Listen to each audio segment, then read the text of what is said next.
Hello there, my name's Phil Williams and I would like to welcome you to Audio Angling, the podcast site of fishingfilmsandfacts.co.uk. If you want to know anything worth knowing about angling trends, or the recent evolution of fishing across each of its disciplines, to my mind the best person to ask is one of the big players in the retail fishing tackle trade, and in that regard few are better placed than Gerry Foote, in whose company I am at the moment, and who for many years has owned and operated the tackle shop, mail order and worldwide online business Gerry's of Morecambe. Anglers' buying habits reflect interest shifts across the various disciplines, while new products as they come and go can tell us much about how angling itself is changing. Talking to anglers on the ground, depending on who and how many people you speak to, plus of course what you actually ask them, can give a skewed interpretation. Where their money actually goes gives a much bigger and therefore more accurate picture. But before we start picking through the various statistics trying to identify trends, let's first look at the tackle trade itself, and specifically at your own experience. Now, a very obvious observation is that by listening to your accent, you're not a Lancashire lad. So what's the story behind that? Well, obviously I started life in London by the accent, and was a London boy through and through. Met my wife, girlfriend at the time, and her parents split and her mother came to Morecambe with her future stepfather-in-law. And ever since I've been, I don't know, it's difficult to look back now so far, as a teenager I always wanted to be self-employed. And my future stepfather-in-law, as he became, started his own business, and he asked me would I like to come in a partnership with him in business. And I thought, I really like the idea of that. I'm in charge of my own destiny. This is an opportunity in life, I'll do it. So I moved to Morecambe. We started a haulage business, and I could bore you to death with a million haulage stories where there was some real fun and games happened. But anyway, cut a long story short, I wouldn't say we fell out, but the business wasn't that successful, and I decided I'd had enough. But the main reason for me for leave was I hurt my back lifting furniture. So spent a period of time in hospital, traction and bits and pieces. Came out and realised that I was never going to be able to lift things again. I also had a complication called ankylosing spondylitis, which is a sort of fusion of the bones in the back. And in fact, when I got married in a corset to try and keep my back straight. So I didn't know quite what I was going to do. And to cut a reasonably long story short, my mother-in-law, who owned a sports shop at the time, asked me, she said, well, what are you going to do now? So I really don't know. I said, I really have no idea. So she said, well, the thing you do, and she saw the world in a different light to many people I've met. She said, what you do, she said, the thing you're best at is fishing. You're mad keen on it. You go 2, 3, 4 times a week in all sorts of weather. You seem to catch fish, so you seem to know what you're talking about. Why don't you think about opening a tackle shop? And because she was in a sports shop, she'd obviously seen things from a retail perspective. I thought, well, how the hell do I do that? So I looked around Morecambe at some little shops and bits and pieces and thought, well, yeah, there are a few shops available, but how do I get going? Anyway, bless her cotton socks, her and her new husband decided that they would talk to a company they knew with their sports shop called Wisden Edwards that sold fishing tackle. And they persuaded the company, if they still go in tours, to run me a credit line for £1,000 worth of fishing tackle.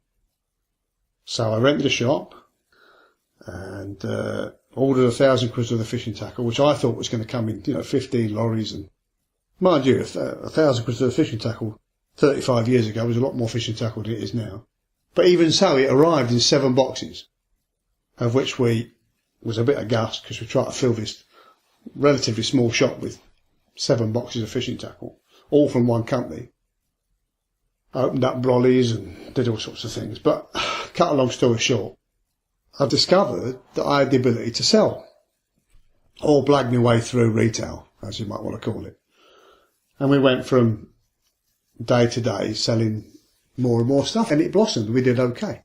And that's how I basically got involved in fishing tackle. It's gone on from then 35 years ago to now, which is a little bit different now than it was then. But you haven't just come into the tackle trade. As I said in my intro, you've grabbed a very big slice of it by identifying potential growth areas, such as mail order and internet sales, before many of your competitors jumped onto the same bandwagon. Good question. And I have to say that for me it was one of those little moments in life where you have those little feelings or little... I always relate them back to cartoons, when you see like the cartoon of this little box appears above Popeye or wherever it happens to be, with a question in it. It has a brainwave for a moment.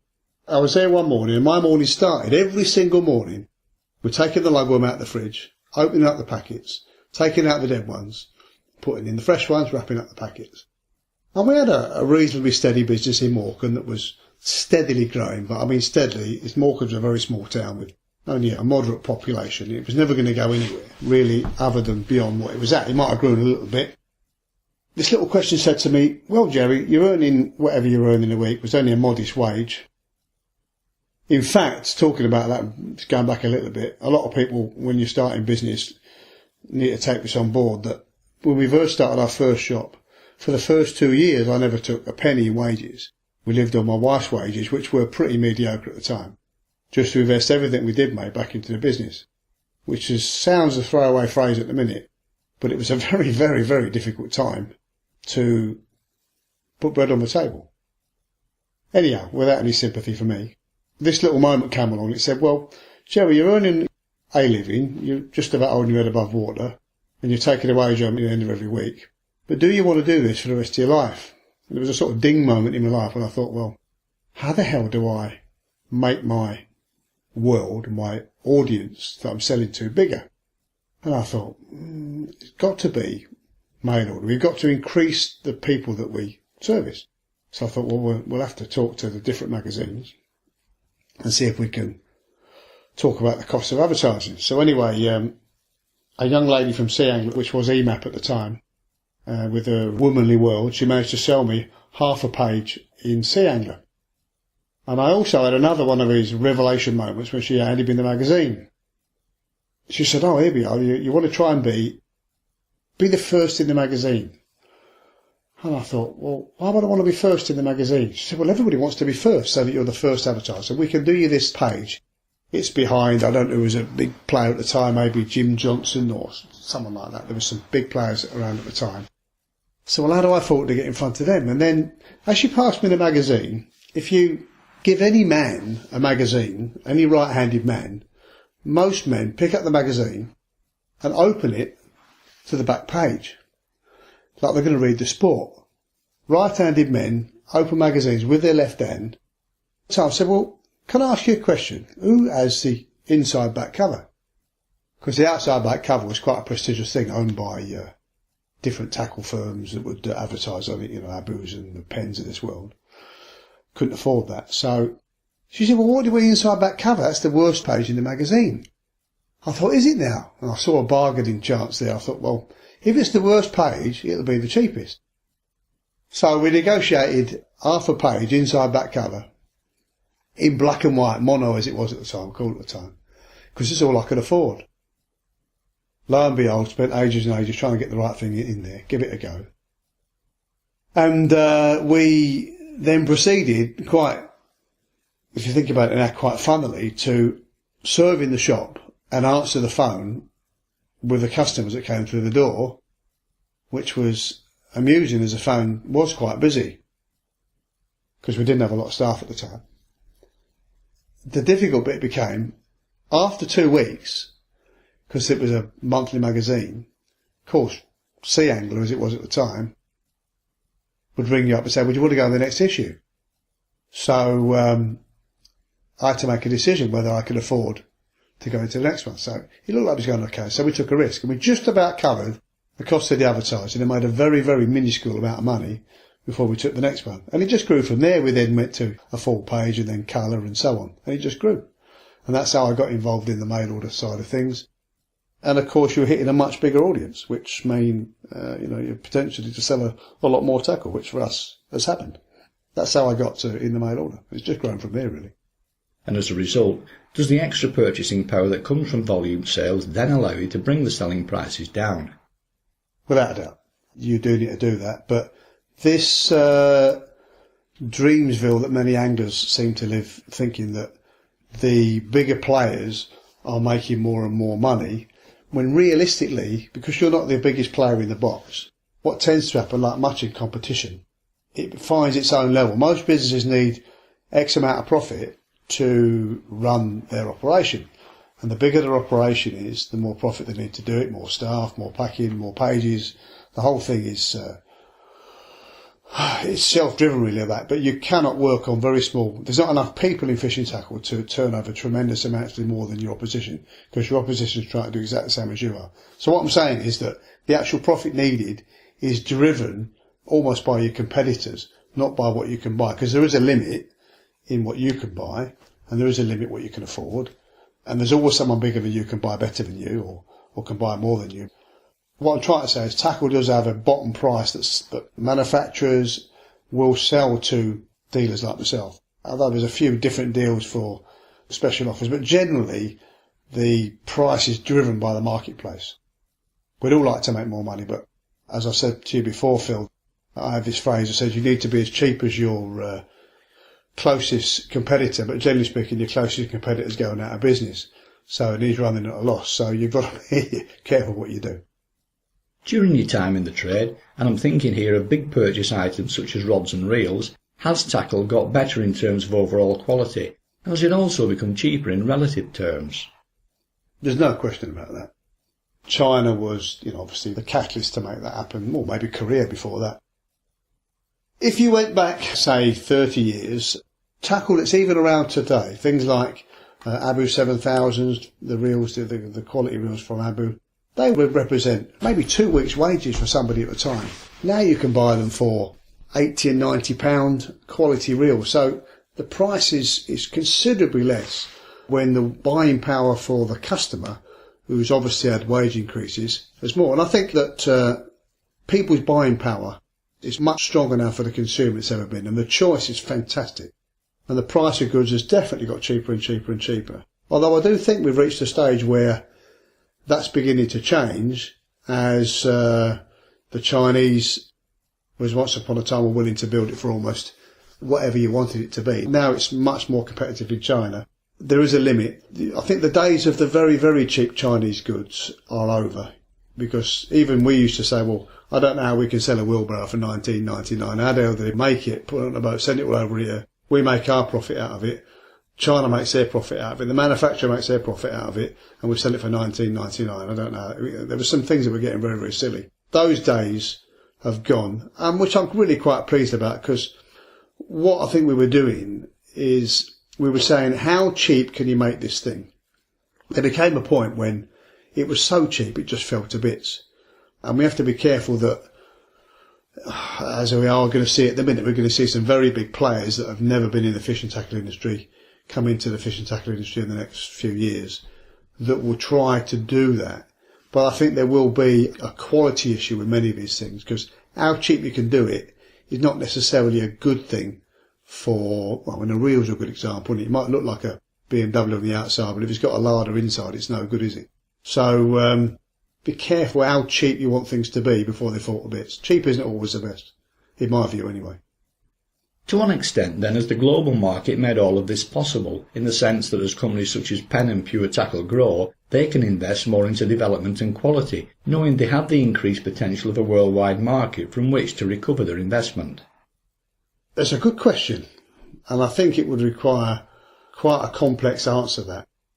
Pure fishing is a good example. Once upon a time we had Abu that stood on its own, Mitchell that stood on its own, Penn that stood on its own, Shakespeare that stood on its own. Now, all of those brands and a few others have now gone under the umbrella of Pure Fishing, are completely driven differently. They're driven by shareholders who want to see a return on the business, and grouped together. I personally don't think they're as competitive, as innovative, and are covering the market in the same way that the individual companies were.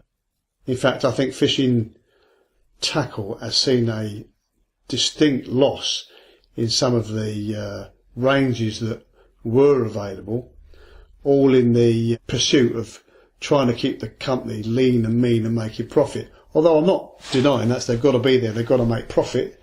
But I think now things are being thinned down to an extent where the actual ranges of the fishing tackle are worse. Some of these companies are losing the ability to see investing in quality advice and quality anglers help them develop and promote their tackle is at its lowest ebb, I think, ever. Well, you yourself, Phil, have been involved in a few different developments over the years, I would think. I know there's a few different angling names that have disappeared. There's not as many bigger names in angling now as there was because the money's just not there for them to invest. The companies are not willing to take on that advice. So I think angling tackle as a whole will suffer and has suffered because of their loss of not being here in the pursuit of profit. And are these companies now so large and powerful that they can simply turn around and say, well, take it or leave it? Yeah, I think they are. That's a very good way of putting it. They want to fill their marketplace, but they want to make sure, like all businesses, they're doing it they don't become silly fools where they become so busy, so much tackle, but they don't make any money. That was becoming the case of many of the brands that had too much stuff. So they've taken it from one extreme to the other. We've now got very thinned down companies in pursuit of profit, very much reduced actual items of tackle. And I think that if some of those companies were to be honest, they've shrunk it too much. I think it'll come back the other way a bit. They will need eventually to realise they need to employ anglers and people that know what they're talking about in the trade to give the angler what he wants, some quality tackle.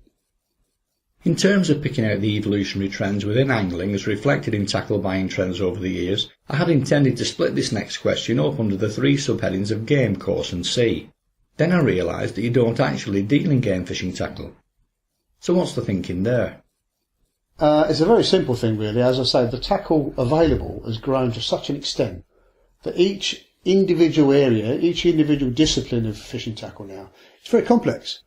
And I find that I still see this in tackle shops today, that the shops that try to do it all become jack of all trades, master of none. It's very, very difficult to be at the leading edge of all the different disciplines of a sport with the best anglers working for you to give the best advice, the best range of tackle, the area of store to show it in, obviously because you're limited by the size of the store. In case of growing the store doesn't necessarily mean you're going to make any more money. It just means you have a bigger store with bigger overheads, and that can be a suicide choice for some retailers.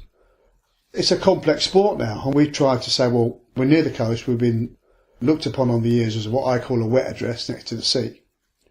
And myself and one or two of the other anglers in the shop are very keen sea anglers. So we do that very well. We do a bit in the carp fishing. We've got a couple of very good carp anglers in the shop with tremendous fishing records that can give great advice.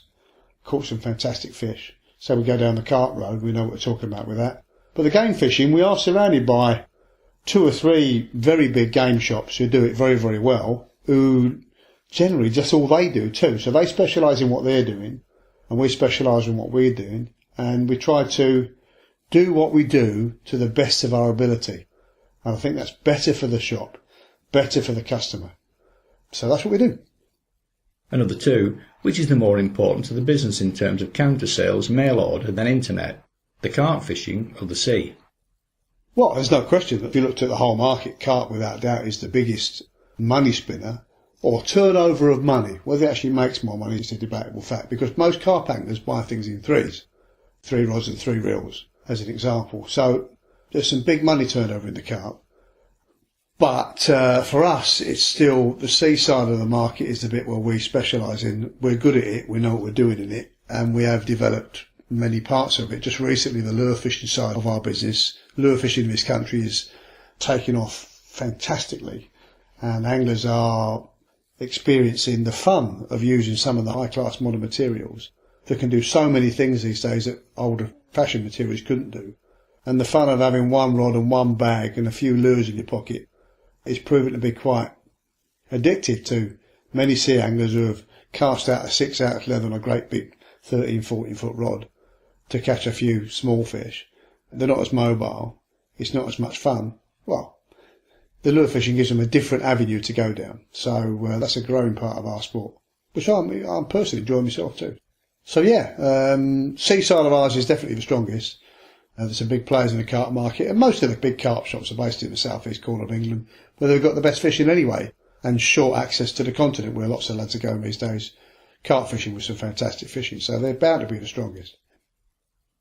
Can we now start to look at some of your observations with regard to changes and trends? starting with sea fishing. What, if any, specific patterns have you picked up on there?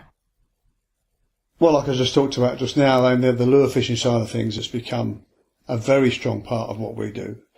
Very attractive. I mean, you can go to your garage, you pick up a small lure rod, 7, 8, 9 foot long rod, few plugs and what have you. No smelly bait if you don't want. It's a bit akin to maybe some of the fly fishing thing, where you go to your garage, you pick up your flower and your fly reel and a few flies, no smelly bait, nothing to wash down when you come home, and go fishing, which is very attractive to many people. So that's a definite trend that's happening at the minute. Lighter and lighter rods, braid being a big factor in what's going on nowadays in the fishing world. So those trends are happening now, and as materials improve, I think they will only get thinner, lighter, more pleasant, multi-section rods for the future. I think that will be the next biggest step. And shore angling trends? I suppose the most noticeable will have been and still is the desire for ever greater casting distance, though in practice that isn't always necessary. Well, I think there's always been an obsession with distance casting, right back to the days of Leslie Moncrief when he first cast, whatever the first 200 yards. And when we locally had a Peter Bagnall, which was a big caster locally. There's always been an interest in that. In fact, I think those guys are almost more obsessed of how far they can cast a lead than they are in the fishing side of it. I don't think even really and truly fishing comes into it. I'm not saying that they're not anglers. As a good example, we ship some stuff out to Australia, believe it or not. And we've got a couple of customers that live right in the heartland of Australia, miles from the coast, who in their Australian surfcasters or distance casting website, they would go out in their backyard, cast it, measure it, and then post it on the website of no interest in fishing whatsoever. So, they are part and parcel of the trade, but I don't think they're an enormous part of it, but they certainly drive along the technology to give us the longest casting rods that we can achieve with whatever current technology is available. As you've said, you're not into game fishing, but what about fly fishing at sea? It comes and goes, that Phil. It seems to be a bit of a fad. I think it started really with pollock, people catching pollock off the shore, which are relatively easy to catch on a fly, and now we've got such a resurgence in bass fishing. Bass fishing is supposed to be under attack by gill netters and everything else around the country, which is fair comment. I'm sure it's going on, and I can't say that I agree with it. I'd like to see it stop. The more fish there is in the sea, the better it is for me. But we all want to have fish on the table, so without commercial fishing, well, that wouldn't happen. There seems to be more bass now than there's ever been. I was only telling this story. Our local postman is a guy called Alan Ward. He's been coming to me since he was a little boy, and he now became my local postman.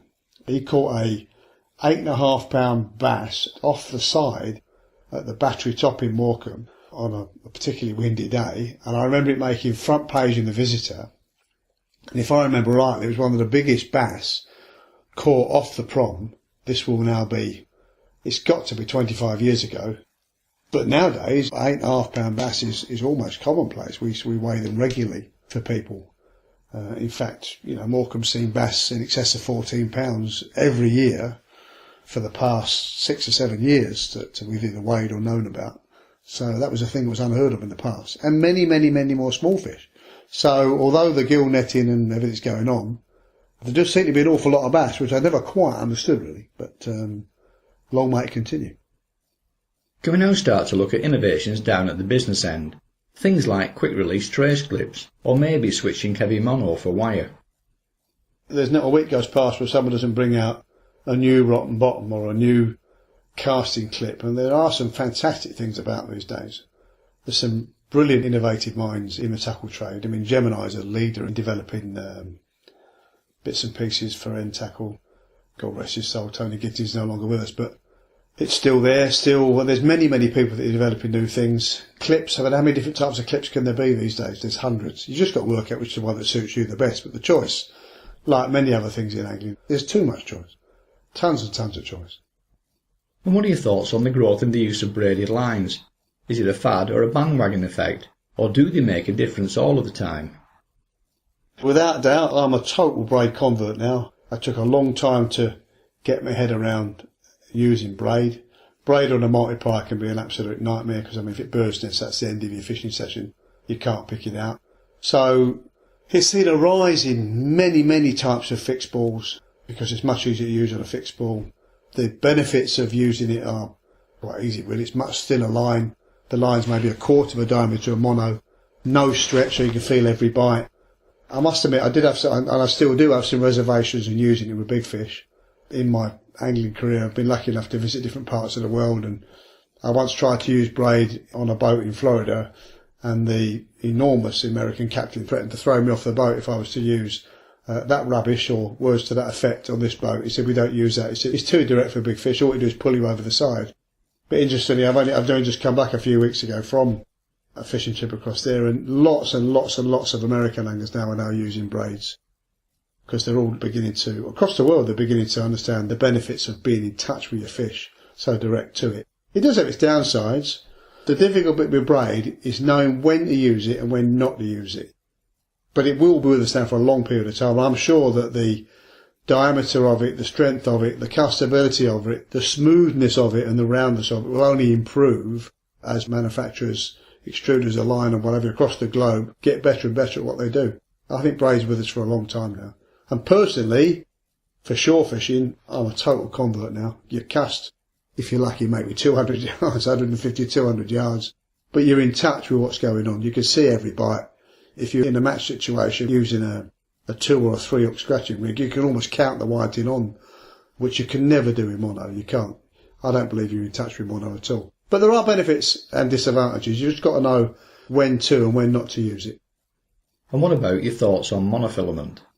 Well, again, I think it's one of the most difficult things for many anglers to understand, because most people just think monofill is monofill, but it certainly isn't. Some floats, some sinks, some's a constant diameter, some isn't.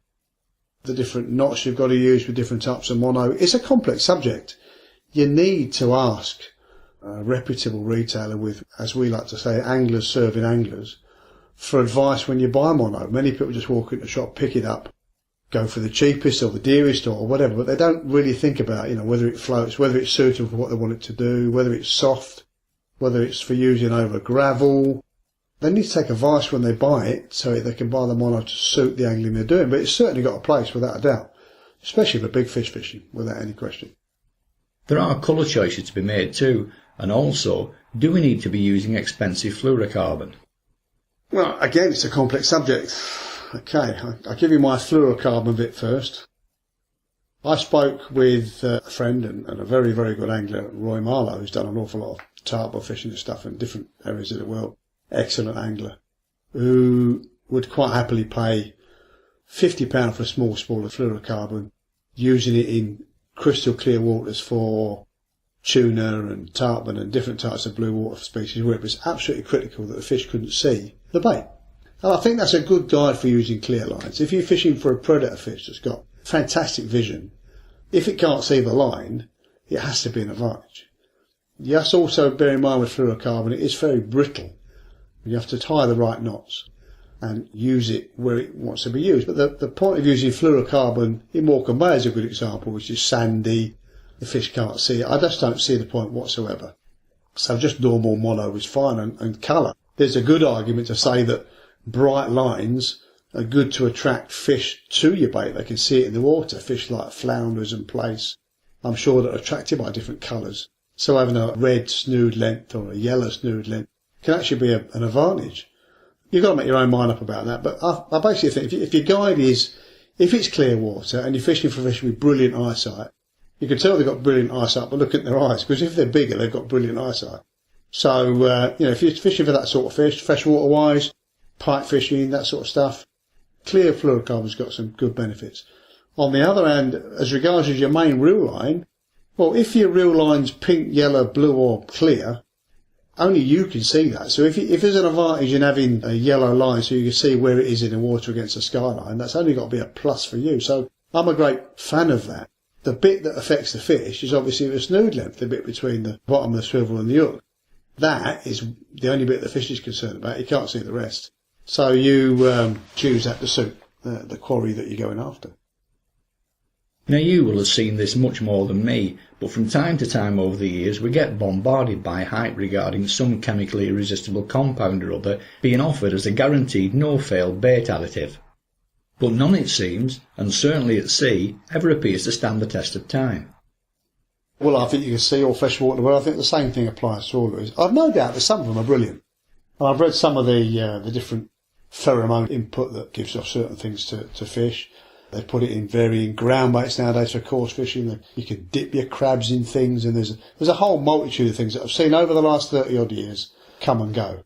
And how it generally seems to work for the people that are selling it is use this particular additive on your bait. So what the angler generally does is he's persuaded by the advertising jargon, it might be very, very good stuff he's buying. Takes it with him and he decides to use it. But he generally speaking uses it when the fishing is no good.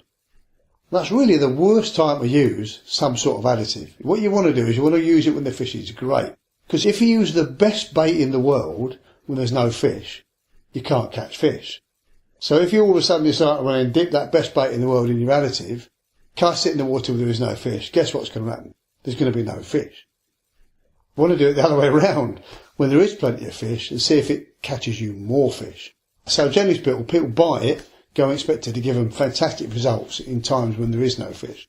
It's not like that. So there are good ones, there are some that are just a farce. You've got to make your own mind up. But reading the blurb, which is normally pretty impressive with most of these things, but they come and go. I've seen lots of them over the past 30 odd years come and go. They never seem to stay around for a long period of time. But I've no doubt they'll be with us for a long time to come as people dream up different ways of selling additives to anglers. Some really work.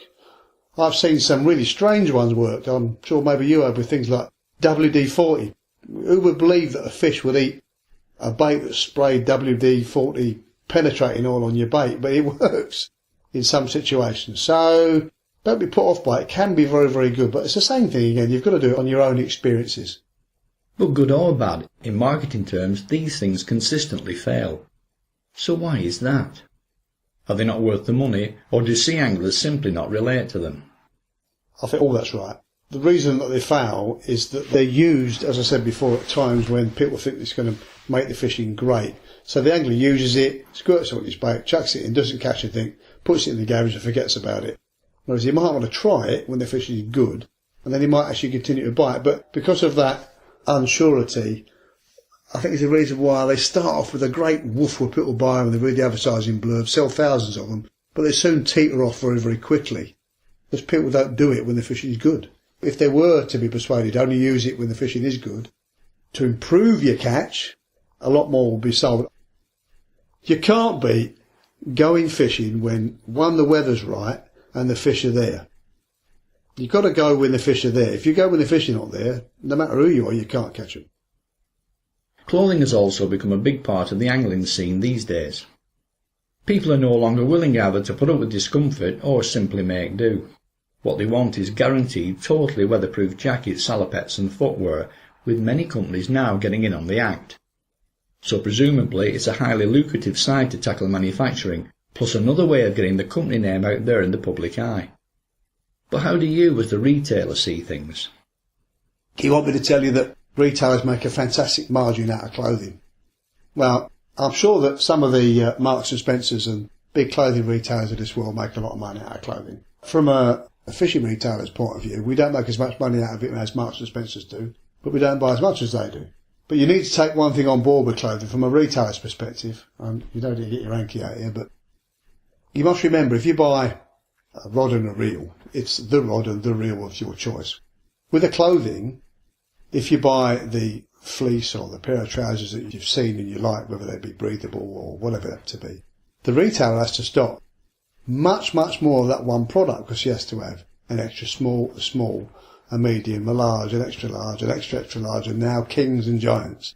So the stocking policy for each bit of clothing is enormous, even though you mainly sell large and extra large. God made us all different shapes and sizes. It's an enormous stocking issue for most retailers. So they need more margin. So yes, Phil, you're right in what you're saying. There is generally sort of more margin in clothing, but it's needed because you do throw a lot of it away or sell it off for very little at the end because you're always left with the giant and the small. So yes, it is a more profitable thing. Not as profitable as it would be as maybe some of the anglers of this world think it is. But it's an important part of what we do, and it's very, very true. There are times when we sell as much clothing as we do fishing tackle because it's an essential part of what you do.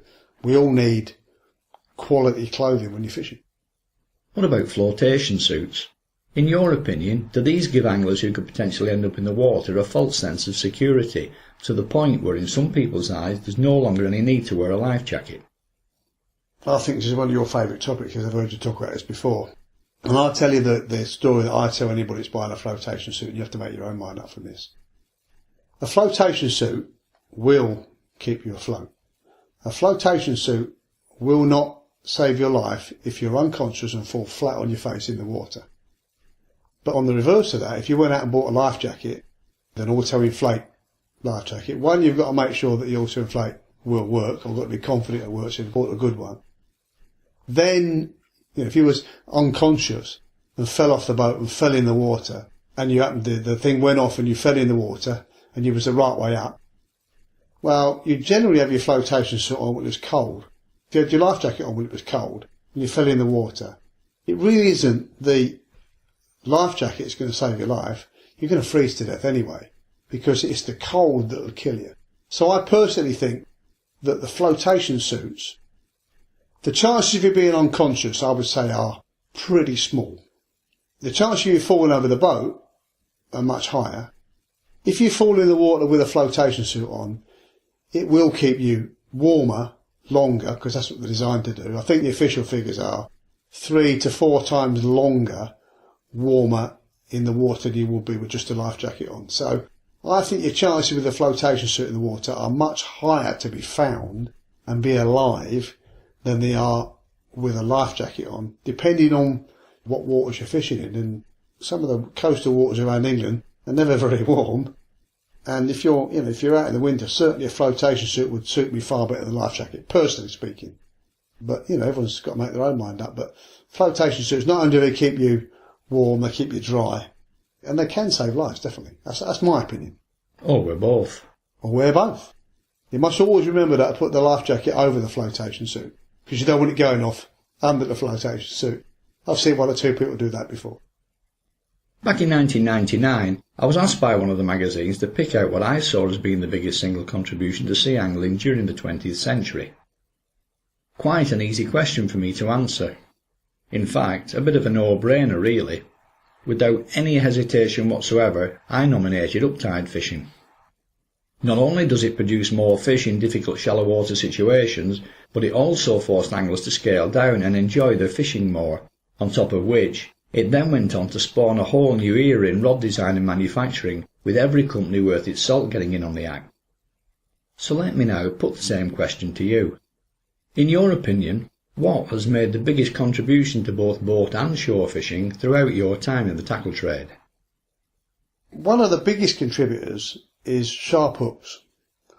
If I went back 30 years, we bought bronzed forged hooks that we sharpened ourselves with a stone. And I was always very fastidious about carrying a stone and making sure my hook was sharp. Nowadays, we can buy chemically sharpened hooks with a range of different points, which I think are absolutely brilliant. They tend to be thinner, stronger, lighter, in a variety of colours. So I think hooks must be a big part of increasing people's catches, because as you stick the hook in the fish's mouth, it stays there.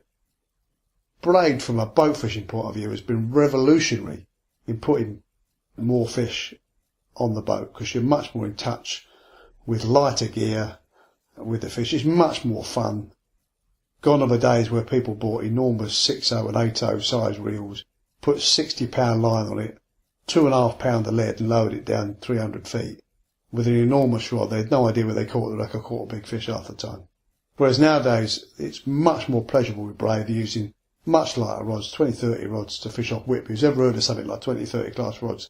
6 miles out of Whitby fishing for cod in 300 feet of water. But that's what they're doing now. Much more pleasant for the angler, catching more and more fish. So braid's an enormous part of it. And obviously the improvements in carbon fishing rods. In every 2 or 3 years that passes, there seems to be another advance in tubular carbon. We're seeing it now with the continental type Italian style rods being really driven by the lack of fish in some places, or the want to have to catch smaller and smaller fish with lighter and lighter, thinner and thinner gear that wants to cast a long way.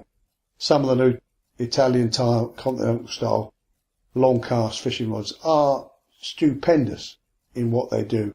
In fact, I had a little dwarf blackpool the other night fishing for them hounds, and it was remarkable how far you can cast with a fixed ball and braid, and how much fun it was playing those fish that you're in touch with on light rods. So I think those four things together must be, what will the future bring?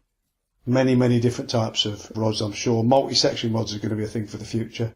I know that Phil and I have lived through a time where multi-section rods came from Woolworths, and there was 7 or 8 different sections that was jack of all trades, master of none, and absolutely hopeless. And a lot of us still have that feeling where a multi-section rod is no good, but they really are good nowadays, and they're getting better all the time. I see the future for beach rods and things yet, although the technology is not quite there yet. But multi-section rods that you can put in the boot of your car. Who the hell wants to put an 8'6" section in your car? Making angling more accessible for everybody. You can leave the tackle in the boot of your car, so you fancy having a quick couple of hours on the way home, it's there for you. I'd rather having to go to the garage and get out an 8'6" tip and take it with you. So that advancing car was, we'll see more and more multi-section rods. As it has in the fly world, you can't buy a 2-section rod now for fly fishing, they're all multi-sections. It does lead itself much easier for fly fishing because they are lighter, thinner rods. But I think that the future for shore anglers, certainly they want multi-section rods. There's still some technological advances to be made there, problems with spigots and things, and problems with making the action quite as nice, because it isn't quite as nice as a 2-section rod, but certainly they're getting there. Some of them are brilliant. So I see that being the future for fishing tackle, definitely. Can we now switch the emphasis to freshwater? It's a similar range of questions and observations to those made earlier. So what, if any, patterns have you picked up on there? Well, quite honestly, freshwater side of things, when I was a teenager and in my early 20s and such, I started life as a coarse fishing angler and going down the canal catching a few gudgeon, occasional perch, the occasional tench, and once in a blue moon you'd catch a carp from some of these different ponds. Nowadays I have this bit of a laugh really when I tell people that nowadays you could dig a hole in your back garden, fill it full of water, and you go out the next day and there'll be carp in it. They seem to be everywhere. They've been the resurrection of freshwater angling in this country, and I quite honestly think without commercial fisheries around the country nowadays, angling would be on its knees because the fishing was getting difficult to hang on to. Children, to take your kid down the canal expecting to sit there for 5 hours and catch 2 gudgeon when he could stay at home and play on his Xbox or whatever it is, video game at home. I know what my kids want to do. My children certainly will stay at home with the Xbox. But take them to a carp fishery where they can sit down, put on a few grains of corn or a bit of luncheon meat or a boilie and catch something that's 5 or 6 pounds on a regular basis, that pulls the string, certainly has generated some great interest in kids coming back to fishing.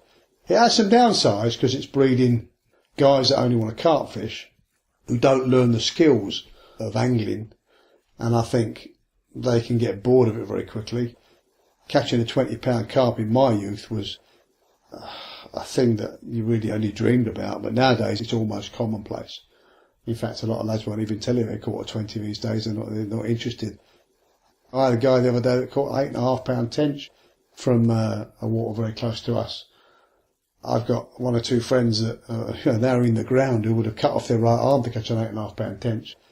The guy that caught it just threw it back in disgust. He wanted to catch carp. He didn't realise that what a fantastic fish he just caught. They were nuisance fish. So there's some good and bad in that, but it has been the resurrection of freshwater fishing within the country. I'm sure there are many, many salmon anglers, game anglers who have spent hundreds, thousands of pounds on salmon fishing tackle who go and during the season might catch a salmon or no salmon or just an odd salmon every now and again, who turn themselves to carp fishing, who think, well, Christ almighty, I can catch a lot of reasonable fish here very, very easily, have given up game fishing. Long may it continue. I do have a few reservations about the amount of carp in some of these commercial waters. Let's hope we don't see any diseases coming from some of these waters being so stocked that eventually Mother Nature takes hold and says, well, hang on a minute, there's too many of these things in this water, we're going to do something about it. So providing the fisheries are managed correctly, and hopefully the Environment Agency monitors the quality of the water and what have you, that they can protect the species of fish other than carp that are in the water. What about a switch generally in support from rivers with big bags of smaller silverfish to still waters with individual specimens? As I was saying before, once upon a time, people were happy to go and sit and catch loads of silverfish and gudgeon and perch and what have you. What do you want to catch? 20 gudgeon or 25 or 6 pound carp? There's no question that the carp are more fun to catch. So yeah, without a doubt there has been a move away from rivers. I fish a bit around the northwest Rhubarb and things. And whereas I can remember going to Preston fishing under Halfpenny Bridge and having to queue to get on to fish for the chub in the winter or get a particular peg for barbel fishing, you can go any time now and get a peg. There's nothing like as many people fishing the rivers as there was. So what effect might that potentially be having on traditional match fishing, and in particular, training anglers well enough for international duties? I'm maybe not the right guy to ask about that. I'm not as versed in that as maybe as I could be. But all I do see is, locally, we've got more match teams now, I think, than we've ever had. The clubs are not as big, but there tends to be groups of 20 or 30 guys that get together regularly to fish different commercial venues. Who, let's face it, have fun. They catch plenty of fish. £100 these days from these commercial waters it's a regular event. And you've normally got to be within the 30 or 40 pound group to get a place in any of these matches. So I think there's a lot of match angling going on. Maybe not the days when you might have, think of a big angling club. Prince Albert go somewhere where all of their members fish a match where there's hundreds and hundreds of them. But there are, across the country, lots and lots and lots of smaller matches going on a regular basis. Yeah, there's lots. It's been good for angling, that. And at the same time, have you also seen a switch in emphasis from natural baits to man-made concoctions? Good question. Yes, without doubt there are, how many boilies are sold nowadays? It's quite interesting over the last few years, more and more, I'm going to say good anglers. I had a guy the other day who was amazed how many carp he caught on bread. I watched a chap fishing the other day with maggots on a very heavily fished carp water, where maggots really weren't the norm anymore. Corn and boilies and luncheon meat were the norm. So the fish seemed to be more turned on to maggots. So maybe there's a little element that are going back to using natural, what we would call old-fashioned baits, because they're not seen by the fish quite so much anymore. But there's so many man-made baits made these days. So many. And again, what about innovations down at the business end of things? The changes in the business end is how many different things can we sell the angler? As we spoke about earlier today, I come down into my shop these days and we have basically a specialist angler run each section, each discipline of the shop, where carp anglers look after the carp section, the coarse anglers look after the coarse section, sea anglers look after the sea section. Many times I come down now and look at the shop and I think, well, I wonder what the hell that does. And I think I'm a fairly experienced angler, but there's so many new gadgets, all that appear to be good. It's very, very difficult to keep your finger on the pulse with them all. But there's no doubt there's many things made to catch anglers rather than fish. That's for you to make your mind up whether you need it or not. There's also been some enforced change too, driven by legislation, such as going lead-free and not being allowed to use live or dead baits imported from other freshwaters to prevent the spread of disease. It depends the view you take. I suppose no lead has got to have a good effect longer. I mean, why would you want to use lead these days? It's just toxic. You can't believe we actually run our water through lead pipes, can you? So I think no lead has got to be good. Personally, I like using it. It was soft and easy to get hold of. But I suppose the long term, if it is having an effect on wildlife, if there is an alternative, why not use it? Although I have to say I've never seen a swan eating £4 of lead. But the positives from it are the less lead, I suppose, the better for the environment, maybe the better for wildlife. As regards to pike fishing, there's got to be a positive in not moving baits from dubious source to dubious source.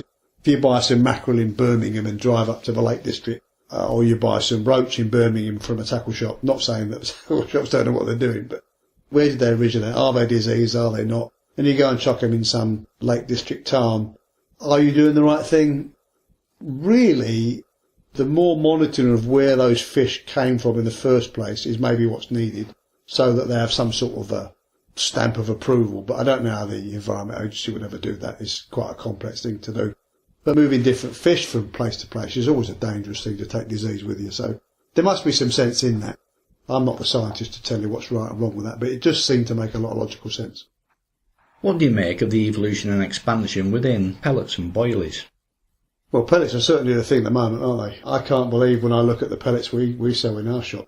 There's so many different sizes of pellets, and then there's expanding pellets and floater pellets and pellets with holes in, pellets with not holes in, pellets that are red, pellets that are green. There's a million different types of pellets. Like you just said, I can't believe it, eventually the fish are going to go, hang on a minute, I'm sick of these pellets, can we have something else?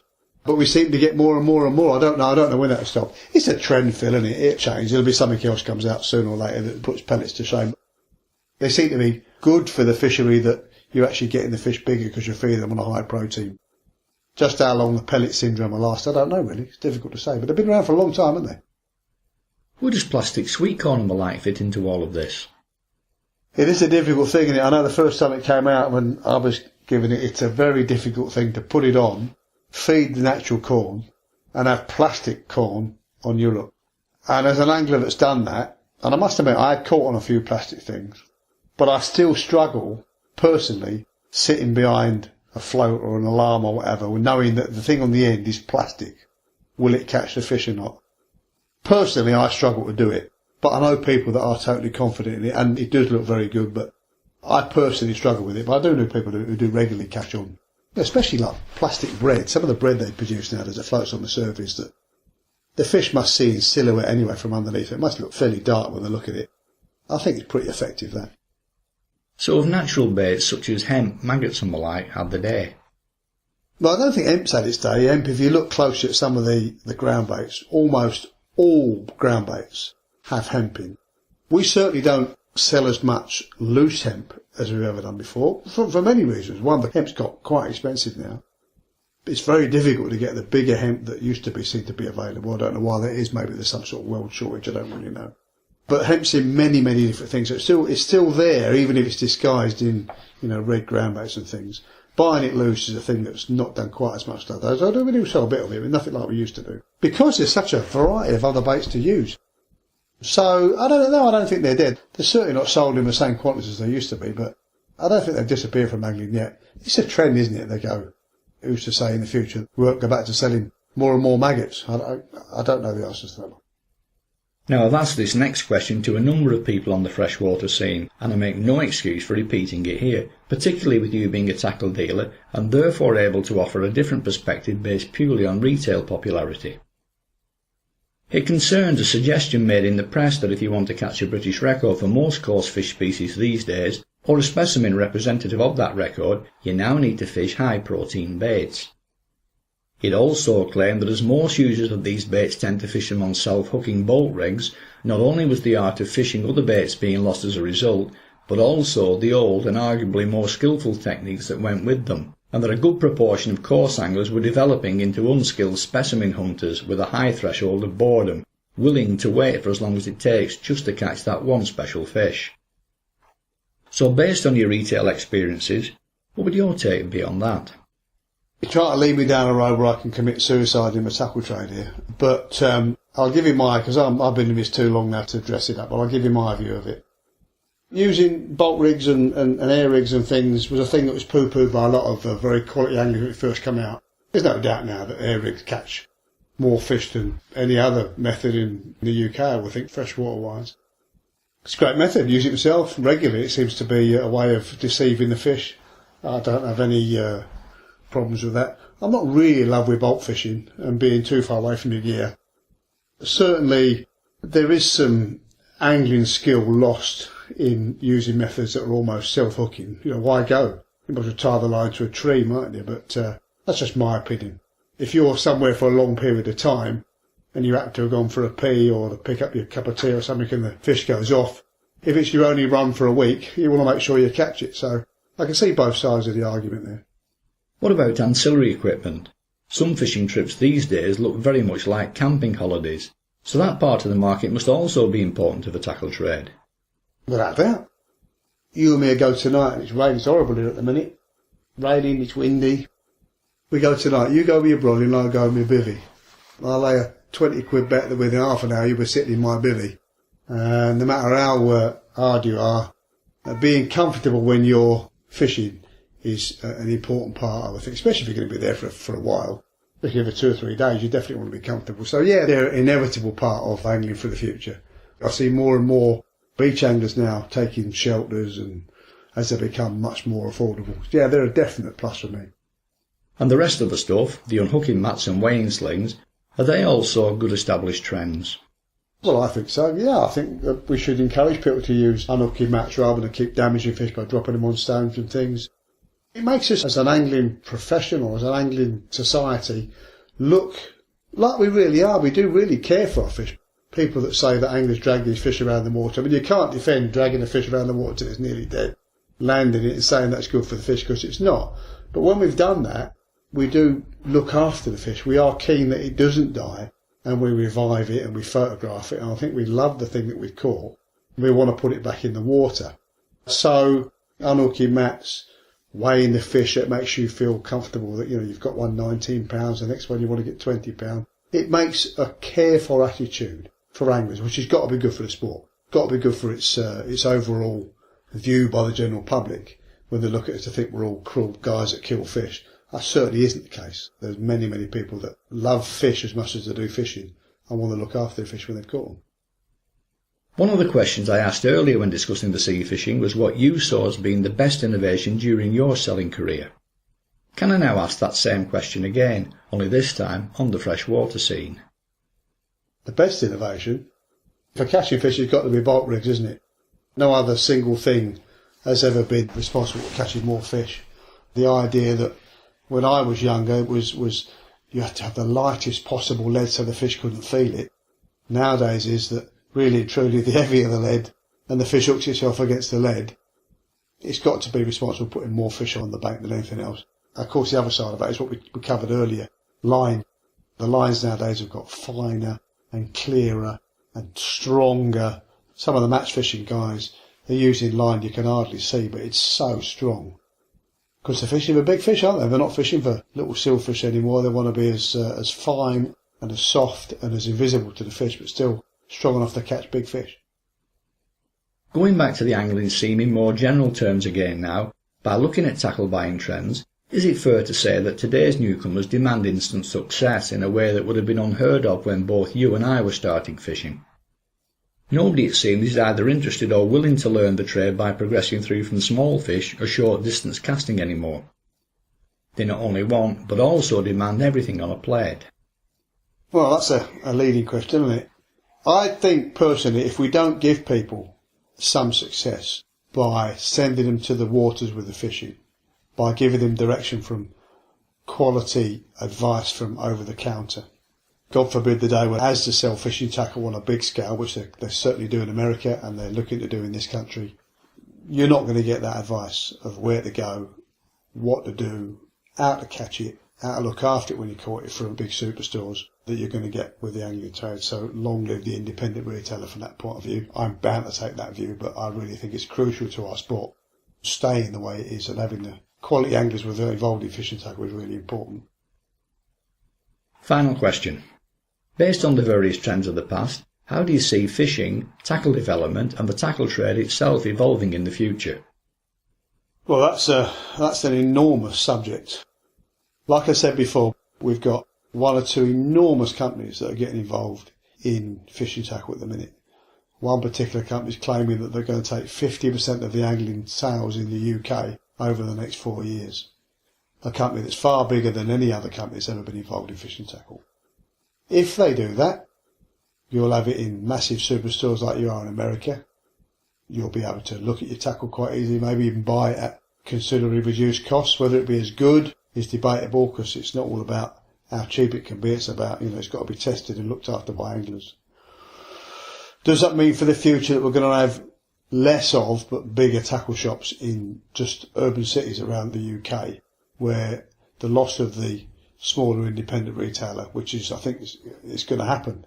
But my biggest worry with that is, if these bigger companies move into not an enormous market really and truly compared to, the sports market in general, if they move into this market, is it big enough for them? If they get into it and they decide after 4 or 5 years that they're not making enough profit from it and they get out of it, what will we be left with?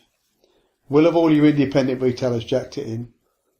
Just to make a comparison, I have been for many years an avid badminton player, and I play in some reasonable leagues of a certain standard. But if I want to buy a quality badminton racket, I can't buy that from a big superstore. I have to still go to my specialist sports retailer.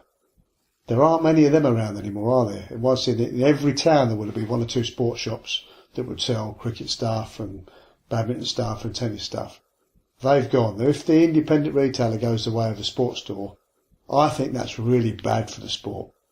You'll have less specialist help. I believe you'll have very much less tackle. It may well be cheaper, but there will well be a lot less of it because they won't carry the same range as an independent retailer would carry. That's the real dangerous part of the sport. You could argue it might be better for the sport long term.